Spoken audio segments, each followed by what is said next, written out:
सुप्रभात दोस्तों। आज मैं गीता का प्रारंभ करने जा रहा हूँ। यहाँ से गीता की ये यात्रा अनवरत प्रारंभ होगी और मैं अपने कई दशकों से जो गीता को समझ रहा हूँ और उसका उपयोग कर रहा हूँ वो आपके समक्ष रखूँगा और बिल्कुल अलग प्रकार से।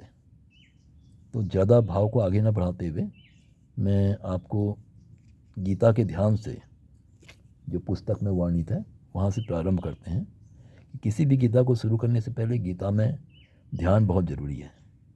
ध्यान में जो मंत्र हैं वो दो हैं। मैं पहले मंत्र को आपके समक्ष रख रहा हूँ।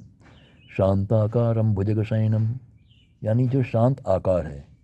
भुजग शयनम, जो भुजग यानी कि सांप सर्प में शयन करते हैं। पद्मनाभम सुरेशम विश्वाधारम गगन सदृशम मेघवर्णम शुभांगम लक्ष्मीकांतम, लक्ष्मी की तरह जिनकी कांति है। कमलनयनम योग विदिज्ञानुगम्यम वंदे विष्णुम भवभयहरम सर्वलोकैकनाथनम। वंदे विष्णु, इस विष्णु की हम वंदना करते हैं जो भव भयहरम, इस संसार में व्याप्त भय को हर लेते हैं। सर्वलोकैकनाथनम, और सभी लोगों के एक ही नाथ हैं। यानी कि जिस भी लोक को हम जानते हैं, पृथ्वी लोक, आकाश और पाताल, तीन लोक, और इन तीन लोकों के एक नाथ हम। तो यहाँ पर हमारे सामने ये एक नए तरह की नॉलेज को प्रादुर्भाव करता है, ज्ञान का प्रादुर्भाव करता है।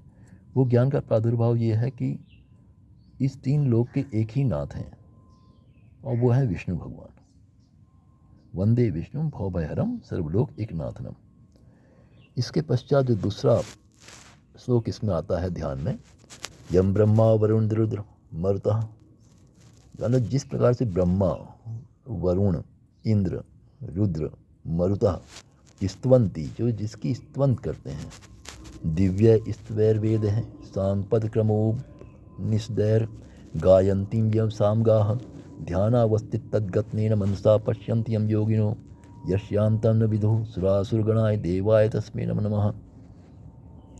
मतलब कोई भी जिनके यस्यांतम, यस्यांतम मतलब जिसके अंत को, न विदुः यानी जो ज्ञानी लोग हैं वो भी नहीं जानते हैं। सुरासुर मतलब सुर और असुर, यानी अच्छी वृत्ति के लोग भी और बुरी वृत्ति के लोग भी। गणाह, गण भी। देवाय तस्मै नमो नमः, सारे देवता भी जो है उसको नमस्कार करते हैं। ऐसे देवता को भी हम नमस्कार करते हैं। तो ये महिमा है किसकी है? गीता के ध्यान की। अब जब गीता का प्रारंभ होता है तो गीता के महात्म की जरूरत पड़ती है। महात्म क्या है?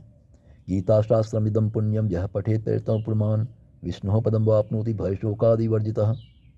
गीता शास्त्रम इदम पुण्यम, ये जो गीता का शास्त्र है यह पुण्यवान है। यह पठेत प्रयतो पुमान विष्णु पदम वाप्नोति भय शोकादिवर्जिता, वो विष्णु के पद को प्राप्त कर लेता है भय शोकादिवर्जिता। लेकिन यहाँ पर प्रश्न ये आता है मित्रों कि विष्णु का पद कैसे प्राप्त कर लेता है, क्योंकि वो शांत आकार है ना। अभी हमने पहले क्या पढ़ा था? हमने पहले पढ़ा था शांत आकारम भुजगशयनम, वो शांत आकार का हो जाएगा। तो विष्णु के पद में सबसे पहले आप शांत मन के हो जाएंगे। विष्णु पदम वाप्नोति भय शोकादिवर्जिता। अब उसी ध्यान में मैंने